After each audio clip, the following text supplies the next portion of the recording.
I'm Bo Huffman from the Hastings and Kearney GNCs. We're here to help you live well each and every day. So whether you're looking for a good quality multiple vitamin for the family, a fish oil for your overall health and wellness needs, to sports nutrition, weight loss, whatever your goal, we're here to help you live well each and every day.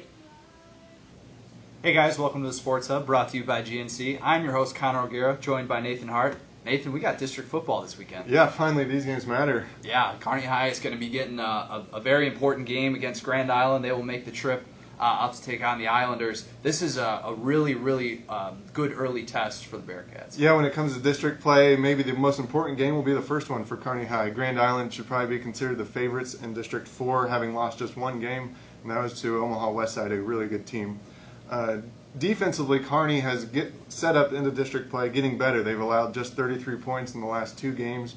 And the linebacking core, particularly with Brian Arp, Justin Liveringhouse, they just seem to be making big plays in these games. And they'll be asked to step up against a Grand Island team that is a little diverse with their offense. Their quarterback, Pierce Allman, isn't afraid to throw it, and then they have running backs, Jake Meyer and Andrew Rojas, both good running backs. So Kearney High defense will be tested against a team not afraid to throw it and kind of air it out a little bit. This should be a fun game, a rivalry game, just a good early indicator in district play for Kearney High, kind of where they stack up in the district, especially against Grand Island. And while it will be the start of district play this weekend, it will not be for Kearney Catholic. They will take on Central City. Kearney Catholic is coming off of a nice 30-20 win at Ogallala last weekend. It's a big road win for the Stars. They got another big performance out of Thomas Connolly, their star tailback. John Masker came in, threw a pair of touchdown passes, and really this team is starting to find its groove offensively after a slow start. So really it's been about Jake Graham on defense. He has forced 3 turnovers and has been a critical piece of this Stars defense, and Blake Holtmeyer on offense. There might not be a better receiver in the Hub territory right now. John Masker is quickly learning that if you throw it up to Holtmeyer, he's going to go and get it for you. He actually had another play like that last week in their big win at Ogallala, and they're going to take on a Central City team that doesn't score very many points. They're only averaging 9 points a game this year, 1-2. It's been a few weeks since they've gotten a win. So Kearney Catholic defense is going to look to tee off. Dennis Cabanting, Ben Clinch, Nick Dowling, going to look to have big games against a team that really, they have one threat on offense, that's Kyle Thomas, their tailback, and other than that, this team is very limited. So Stars are going to look to get out to a 4-0 start again this year. Going to look to take that 4-0 start into district play. Another good game this week should be Bertrand as they head to Elwood for Elwood's homecoming game. Elwood will be looking to get Coach Kevin Mulberg his 200th win. Last week they came up just short against D1 school Alma, losing on the final possession. This team has good speed at skill positions. They use a kind of a diverse attack using a handful of players, and they'll be playing against the Bertrand team. The Vikings came up short against Hitchcock County last week, and they also lost star player Tyrell Younger to a shoulder injury. So the Vikings will be looking to quarterback Jake Samuelson, running back Robert Edgren. They'll kind of be expected to step up, provide the yards that Younger would have provided if he wasn't hurt.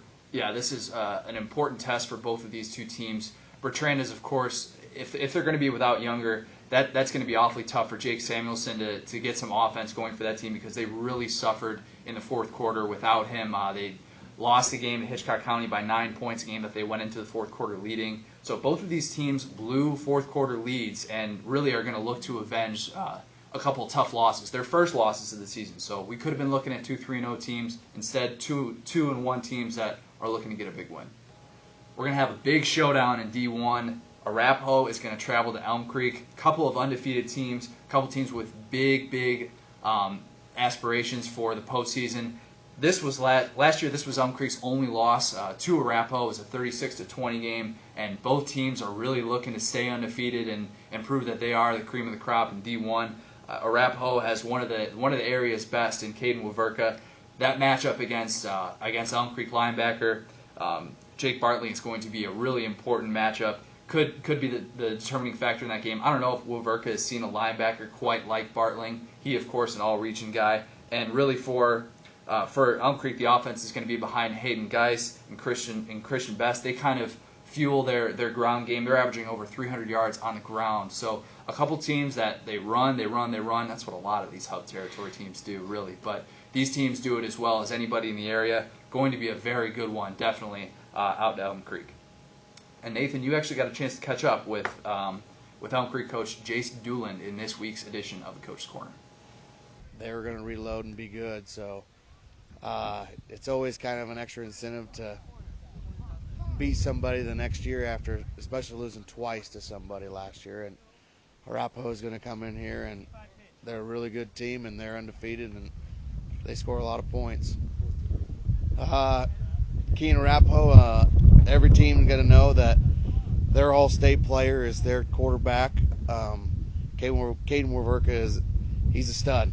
On defense, we got to get to him. We got to know where he is every single play. If he's not running the ball, he's throwing the ball. They do break tendencies and run the ball with the running backs and fullbacks, but they know their bread and butter is when the ball is in his hands. Yeah, the biggest thing is really you got to keep practice normal. Don't change anything each week. Each week's the same. You prepare for a game on Friday night, and you prepare to win. So doesn't matter who you're playing. The schemes change, yes, but practice is usually going to stay the same. That's how I got to keep it, and that way nothing changes for the kids, and they don't think this is a different game because it's a bigger opponent. And the Huskers are, of course, coming off a big 59-20 victory against South Dakota State, a weak FCS school. Good for FCS, but weak for a major Division I program. Of course, Tommy Armstrong Jr. got the start over Taylor Martinez, who's still dealing with turf toe.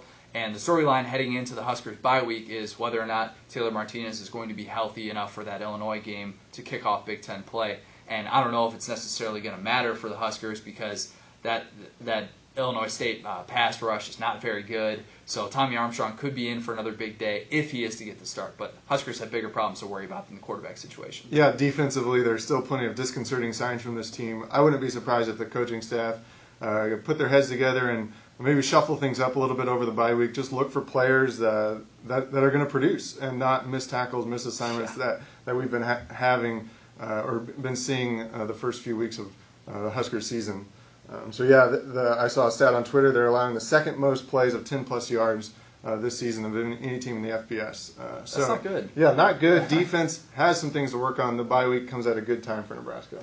And UNK will be in action this weekend. They will take on Northwest Missouri State. They are coming off of a homecoming loss against Missouri Western, number 6 Missouri Western. But in that game, Bronson Marsh did run for 194 yards and 3 TDs, but just way too many mistakes for the Lopers. They committed 10 penalties, 130 yards of penalties. Darryl Morris wasn't too happy about that. Yeah, he always comes in with the great quote, and this time he said his team just isn't very smart, and even makes them a little bit hard to coach. One area they've really been struggling with is in the turnover battle. 8 interceptions through 3 games is the second worst in Division II, and they have only had 4 turnovers or forced 4 turnovers on defense. Just not good turnover numbers for the Lopers. And it's not really the line. The offensive line allowed just 3 sacks. So this is some quarterback issues for the Lopers. Nathan's always got that stat, doesn't he? Darryl Morris definitely has his work cut out for him. He's had his work cut out for him really every week. Lopers have had to prepare for an undefeated opponent each of their first 4 games this season. That's a little bit hard to come by. So they're going to look to get on the board, look to get that first win. Definitely going to be a tough one for them.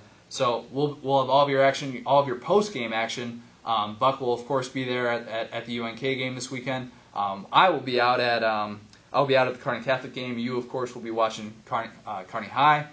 Make sure to follow us on Twitter at CJ O'Gara, at NM Hart, at HubSports_Buck, and also check out our Sports Hub blog. That's at Sports Hub blog. We are gonna have all of your Friday night scores. Definitely gonna want to follow that, especially if you're a coach. Great follow. Great follow. You really should be following that, and of course #NDB Preps. So for Connor O'Gara, Nathan Hart, this has been Sports Hub. Thanks guys. We'll see you next week.